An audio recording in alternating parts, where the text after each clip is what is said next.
Olá, eu sou a Lenora e você está no canal Diários Esquecidos. Hoje eu vou contar para vocês uma história clássica de terror do autor Charles Dickens. Mas antes de começar, como sempre, eu gostaria de pedir por favor para você se inscrever no meu canal, deixar um like, fazer um comentário e, se possível, compartilhar o meu vídeo com alguém que você pense que pode gostar desse tipo de conteúdo. Se você estiver me ouvindo nas plataformas de podcast, eu gostaria de pedir, por favor, para você se inscrever no meu canal do YouTube. É bem rápido e você me ajudaria bastante. Bem, vamos lá? O Véu Negro, por Charles Dickens. Numa noite de inverno pelo fim de 1800, ou do ano anterior, um médico ainda novo, que se estabelecera há pouco tempo, estava sentado em seu consultório diante de um lume crepitante, ouvindo o vento que atirava a chuva contra as vidraças e uivava ferozmente na lareira. A noite estava úmida e fria e ele havia andado o dia todo metido em água e lama. Agora, descansava em roupão e chinelas, um tanto mais que o semi-adormecido e um pouco menos que semi-desperto, girando-lhe mil ideias na imaginação errante. A princípio dizia consigo que o vento soprava muito forte e que a chuva lhe açoitara o rosto, naquele momento se ele não estivesse confortavelmente agasalhado em sua casa. Depois veio-lhe ao espírito a visita que em todos os anos, no Natal, fazia à sua terra onde nascera e aos seus melhores amigos. Pensou que haviam de ficar muito contentes por vê-lo e que as Miss Rose de certo muito agradaria saber que ele já tinha encontrado o primeiro cliente e que poderia esperar mais alguns. Talvez ela consentisse, afinal, em viajar até Londres com ele, desposá-lo e participar daquele canto do lar, agora tão distante, que ela haveria de alegrar com seu sorriso e a sua tagarelice. Depois perguntou a si mesmo quando apareceria tal primeiro cliente, tão ansiosamente esperado, ou então se ele estaria destinado por um desígnio especial da providência a não ter cliente nenhum. E então pensou de novo em Miss Rose, adormeceu e sonhou com ela, até que os sons da voz tão doce e alegre da donzela chegassem aos seus ouvidos e que, com a sua mão terna e pequenina, lhe tocasse o ombro. Tinham-lhe posto, efetivamente, a mão no ombro, mas não era uma mão carinhosa e pequena. Pertencia a um rapaz corpulento de cabeça redonda que, pela quantia de 1 shilling por semana e comida, estava autorizado a levar medicamentos e a dar e trazer recados. E como ninguém fizera pedidos e nem havia recados a ser levados, ele ocupava geralmente as suas horas de espera, que eram em média 14 por dia, em absorver pastilhas de hortelã-pimenta, alguns alimentos sólidos e dormir. "Uma dama, meu senhor, uma dama", disse o rapaz em voz baixa, sacudindo o amo para acordá-lo. "Que dama?", exclamou o médico, levantando-se em sobressalto, sem estar bem certo de que o seu sonho era uma ilusão e esperando já que lhe aparecesse Miss Rose. "Onde está ela?" "Está ali", respondeu o rapaz, indicando com o dedo a porta envidraçada que dava para o laboratório e exprimindo na fisionomia o espanto que a aparição inteiramente inesperada de um cliente devia produzir-lhe nos sentidos. O médico olhou para a porta e teve um novo sobressalto ao ver a visita inesperada. Era uma mulher muito alta, vestida de luto. Estava tão próxima da porta que seu rosto quase chegava a tocar na vidraça. Da cabeça até os olhos vinha cuidadosamente envolvida num xale preto, e dos olhos até o queixo num véu espesso da mesma cor. De pé, muito ereta, conservava-se absolutamente imóvel e, embora o doutor percebesse que aqueles olhos estavam fitos nele, por debaixo do véu, a dama em questão não mostrava pelo mínimo gesto ter consciência de que ele também a via. "Deseja consultar-me?", perguntou o médico, abrindo a porta com alguma hesitação. Esta abria para dentro e, por conseguinte, o movimento que ele fez não produziu mudança alguma na atitude da visitante, que ficou exatamente no mesmo lugar. Ela inclinou levemente a cabeça em sinal de aprovação. Tenha a bondade de entrar, minha senhora, disse o médico. A aparição deu um passo para frente. Depois, voltando-se para o criado com um gesto de susto ou de horror, pareceu hesitar. Deixa-nos a sós, Tom, pediu o doutor ao rapaz, cujos olhos redondos se tinham aberto o máximo possível. Corre a cortina e fecha a porta. O rapaz correu uma cortina verde sobre a parte envidraçada da porta, refugiou-se no laboratório, fechou a porta atrás de si e tratou logo de aplicar um dos grandes olhos ao buraco da fechadura. O doutor aproximou uma cadeira da lareira e convidou com um gesto a desconhecida a sentar-se. A criatura misteriosa dirigiu-se lentamente para o local indicado. Como a luz refletia no vestido preto, o doutor notou que a sua extremidade estava cheia de lama e escorrendo água.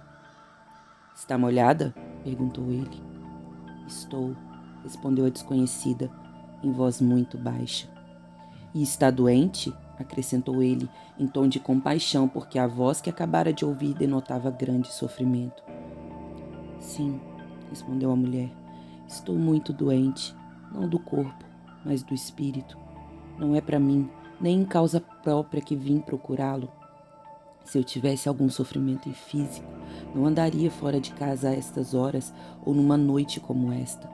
Se tivesse uma doença incurável, sabe Deus com que satisfação esperaria a morte. Como eu lhe pediria para que ela viesse depressa?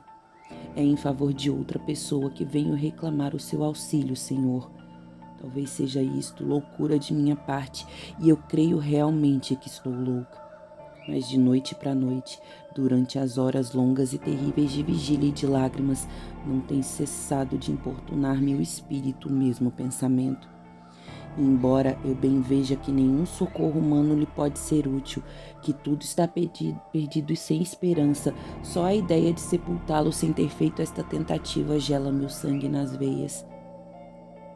E um calafrio, que não podia ser fingido, o doutor perfeitamente o sabia, fez-lhe estremecer o corpo todo.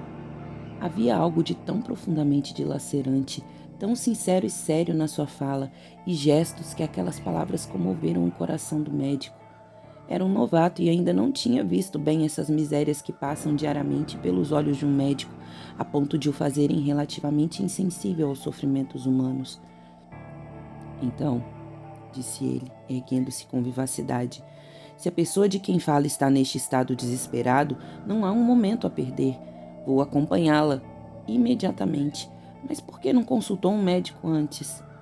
Porque seria inútil tê-lo feito mais cedo, porque é inútil mesmo agora, disse a desconhecida, torcendo as mãos nervosamente. O doutor fitou novamente os olhos sob o véu negro, como se quisesse reter na vista a expressão das feições que aquele tecido ocultava. O véu era, porém, tão espesso que desafiava toda espécie de curiosidade. — A senhora também está doente, disse ele com brandura. Apesar de não a conhecer, não me é difícil certificar-me de que, sem que a senhora tenha sentido, a febre que tem minado, a fadiga que tem sofrido, lhe esgotaram as forças e a vão consumindo. Chegue isto aos lábios, continuou ele, deitando-lhe um copo de água. Descanse por alguns minutos e depois me dirá, o mais tranquilamente que puder, qual é a doença do enfermo e há quanto tempo a tem.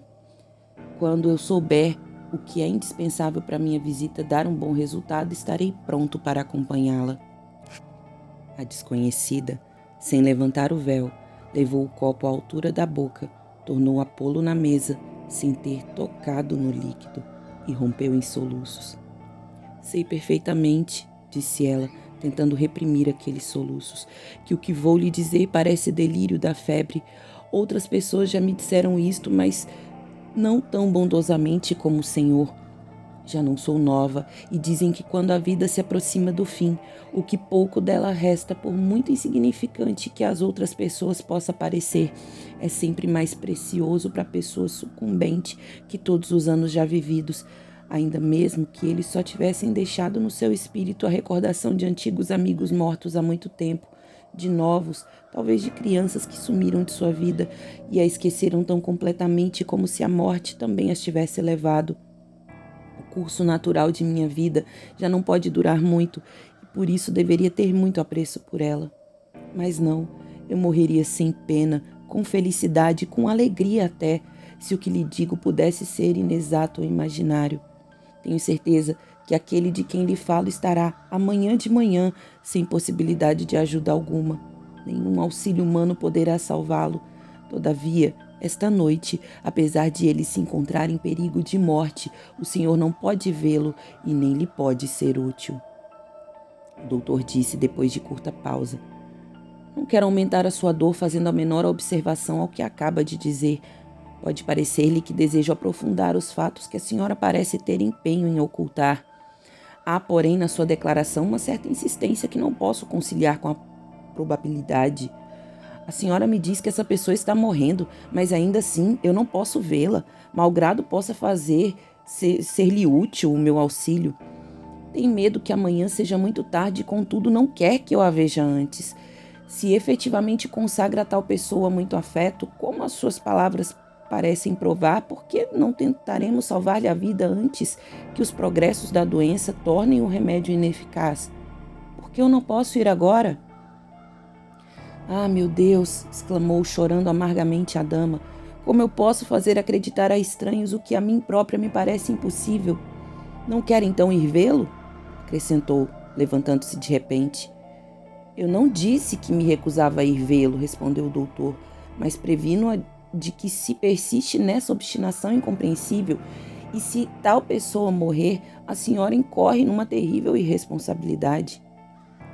Sim, a responsabilidade será terrível e o céu há de pedir-me contas dela, disse a desconhecida amargamente, mas seja qual for a responsabilidade em que eu incorrer, aceito-a e saberei defender-me. Como eu não tenho nenhuma, disse o médico, para satisfazer o seu pedido, irei ver o moribundo amanhã de manhã, se quiser deixar-me o endereço. A que horas poderei ir? Às 9, respondeu a desconhecida. Desculpe-me fazer-lhe ainda uma pergunta, disse o autor. Ele está agora em sua casa? Não. Então, se eu lhe receitasse algum remédio para esta noite, ele poderia tomá-lo? Não, disse ela, não poderia.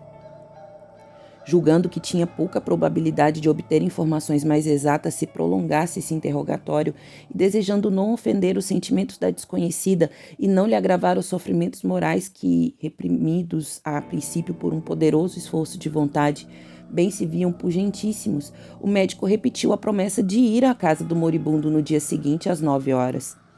A desconhecida, depois de dar a indicação de uma rua obscura do bairro pobre de Walworth, saiu tão misteriosamente como tinha entrado. É fácil compreender que tão estranha visita causou extraordinária impressão no espírito do médico e que ele se entregou a toda espécie de conjecturas, mas sem grande resultado, acerca das circunstâncias prováveis deste caso singular.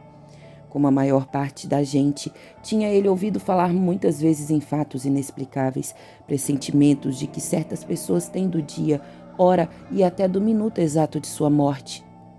Teve por um momento a ideia de que podia tratar-se de um fato análogo, mas lembrou-se também de que todos os exemplos desse gênero que ele conhecera se haviam dado com pessoas que tinham sido, de algum modo, advertidas de sua própria morte. Ora, a mulher desconhecida tinha falado de outra pessoa, um homem, e era impossível supor que um simples sonho ou um capricho da imaginação, uma alucinação qualquer, a tivesse levado a falar na morte próxima daquele homem com a terrível convicção que exprimira. Não seria o caso de que o homem estava para ser assassinado na manhã seguinte e que a mulher, inicialmente cúmplice e obrigada por um juramento a guardar segredo, se arrependesse e, embora incapaz de obstar à prática de alguma agressão à vítima, determinara-se a evitar a sua morte, se possível, pela intervenção oportuna de um médico? Mas os fatos, tão monstruosos, executados com tanta ferocidade e premeditação das milhas apenas no centro de Londres, eram inadmissíveis em plena civilização. Então, a impressão original de que a mulher padecia de algum transtorno mental ganhou consistência, e como este era o único modo de contornar a dificuldade satisfatoriamente, ele obstinadamente induziu a sua mente a acreditar que a mulher estava mesmo louca. Na parte mais afastada da grande cidade, Walworth é um lugar isolado e miserável, mesmo atualmente. No princípio deste século, era nada menos que um deserto habitado por gente de caráter duvidoso, a quem a indigência impedia de viver em melhor local ou que, pelos seus intentos e modos de vida, preferia o isolamento. Quase todas as casas que se vêem agora dos dois lados da estrada não existiam nesse tempo, e as que se encontravam dispersas, espaçadas a distâncias irregulares, apresentavam um aspecto mais grotesco e repelente que se pode imaginar. A aparência dos caminhos e becos que teve de atravessar naquela manhã não foi concebida para elevar o espírito do jovem médico ou para afastar qualquer sentimento de ansiedade ou depressão que a singular natureza da visita que estava prestes a realizar lhe houvesse despertado. Saindo da estrada principal, meteu-se numa espécie de pântano, por caminhos estreitos interrompidos de quando em quando por alguma choça que caía em ruínas, deixada ao abandono. Uma árvore raquítica, um lamaçal de águas estagnadas com a lama agitada pela chuva da véspera, dava por vezes diversão ao quadro. De quando em quando, um bocado de jardim miserável, onde algumas tábuas podres, pregadas de qualquer modo, fingiam um caramanchão, e paliçadas velhas, reforçadas o melhor possível com estacas roubadas de cercas próximas, atestavam a extrema indigência dos habitantes e o eu pouco escrúpulo em que se atestavam e se apossarem do alheio.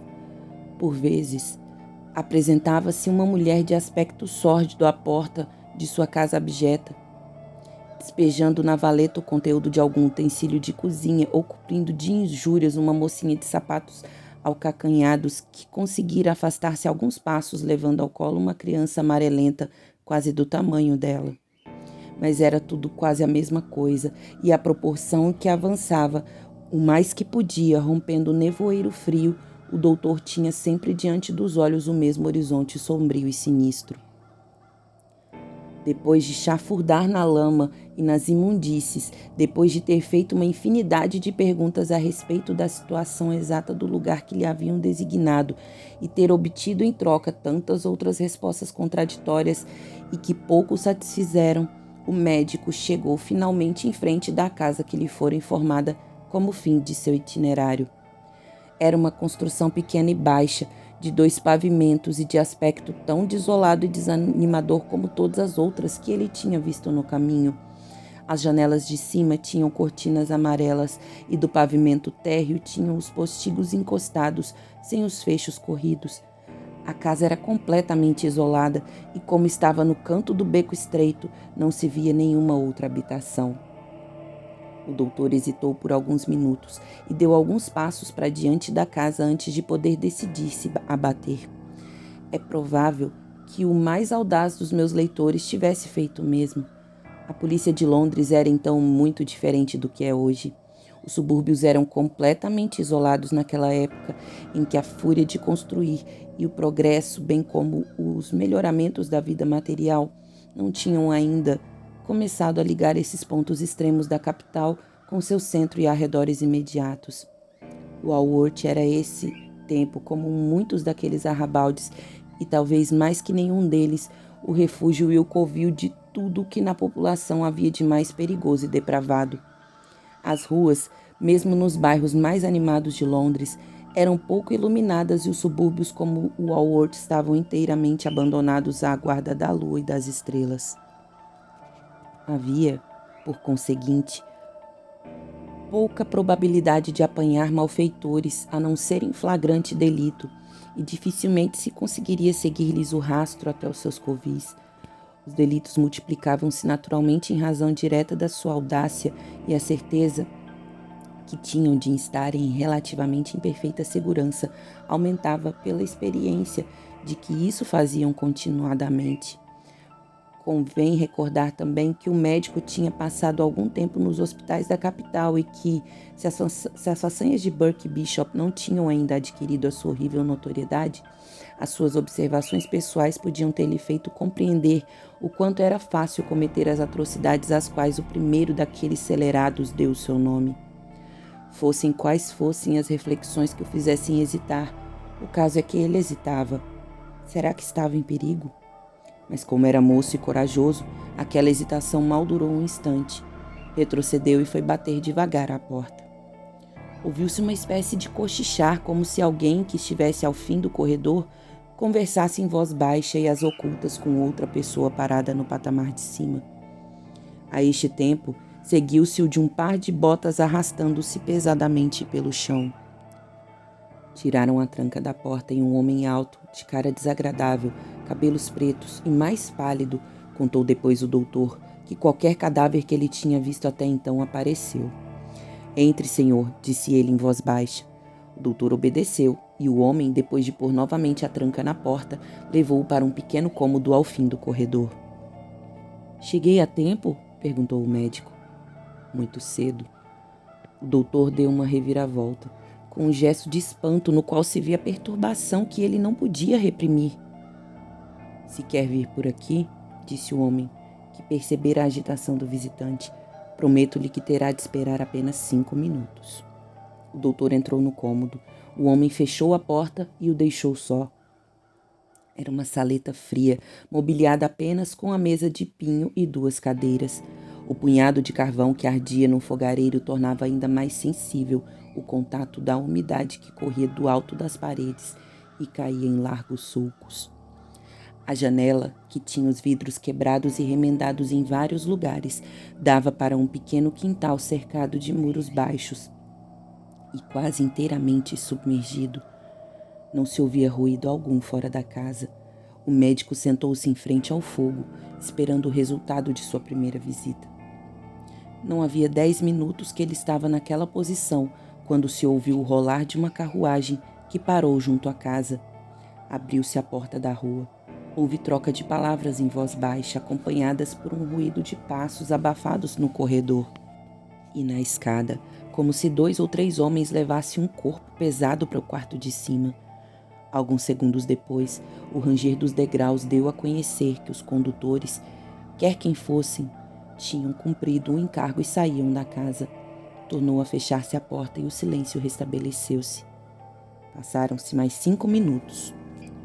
O doutor estava decidido a procurar por toda a casa até encontrar alguém, mas a porta se abriu e a desconhecida, que ele havia visto na véspera e que estava vestida exatamente da mesma forma, com o mesmo véu preto muito espesso sobre o rosto, fez-lhe o sinal para que se aproximasse.